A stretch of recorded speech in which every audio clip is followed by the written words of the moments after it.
Hey everyone, Cinephile Mike here. We are in season 4 of award season reviews. We are counting down to the 98th Academy Awards with 98 reviews in 98 days. Quick reminder, before we dive in, please make sure you hit that subscribe button so you don't miss a single day of award season reviews. We are in our 4th theme week, the rest of the Critics' Choice. Mostly. I have not seen every film nominated for the Critics' Choice Awards. Some of the films I've seen, their reviews are coming later. Some came. But I am going to make sure that I hit at least 7 films that are in the running for these awards coming up this Sunday, January 4th.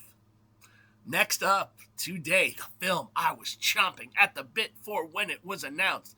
I was so excited to see this one. I'm talking about Sony Pictures releasing's very long-awaited 28 years later. Reuniting the team from the original, writer Alex Garland and director Danny Boyle, the film was a box office surprise, not to me, but it was when it premiered in June. 28 years later opens by re-immersing us in the early chaos of the rage virus outbreak, grounding the story in fear, faith, and survival before jumping forward nearly 3 decades. Now, while continental Europe has moved on, the British Isles remain sealed off, frozen in a prolonged state of quarantine. And within that isolation, a small self-sustaining community has formed on Lindisfarne, where daily life is governed by tides, rituals, and the lingering threat of infection. Now, at the center of our story is a family trying to survive within this fragile system. You have Jamie, played by Aaron Taylor-Johnson, who ventures to the mainland to scavenge while his wife, Isla, played by Jodie Comer, struggles with declining health. And their young son, Spike, played by Alfie Williams, stands on the edge between childhood and adulthood.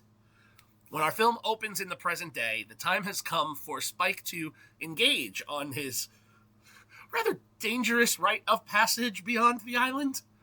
Completed by most young men, though usually a bit older than Spike is, the trip exposes him not only to the infected, but to the unsettling truths about the world that he is being raised to essentially inherit.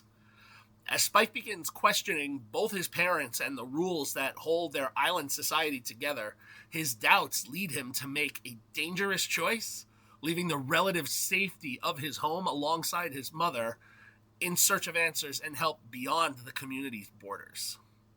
Now, their journey back onto the mainland exposes mother and son to new forms of danger, unexpected alliances, and the remnants of a world still shaped by the rage virus. Along the way, they encounter an isolated and unconventional doctor played by Ray Fiennes, whose presence challenges everything Spike believes about survival, compassion, and what it means to remain human in a world that has, learned to live alongside a catastrophe. Here it is. As a long-awaited continuation of the franchise, 28 years later proves itself a very worthy successor. Alex Garland's script smartly expands the mythology of the original without rewriting it, acknowledging the series' evolution while building something more reflective and emotionally textured.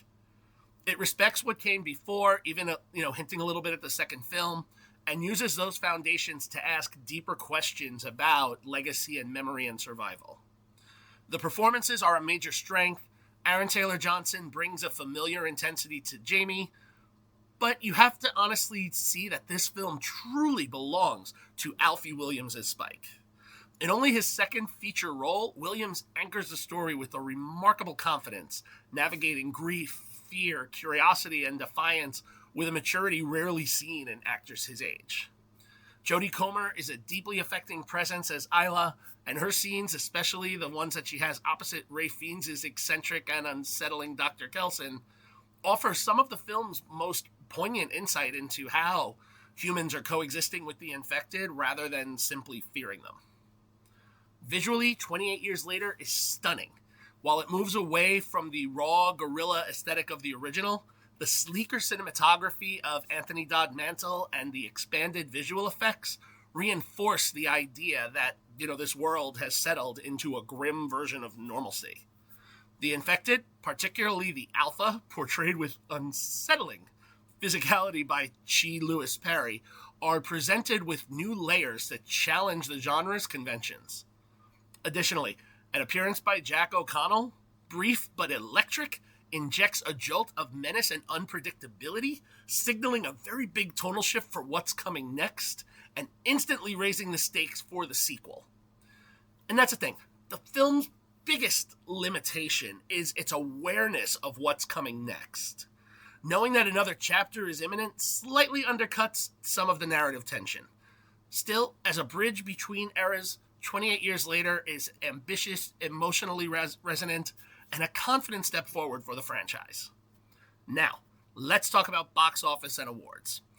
After its theatrical run this summer, 28 Years Later proved box office gold, more than doubling its budget.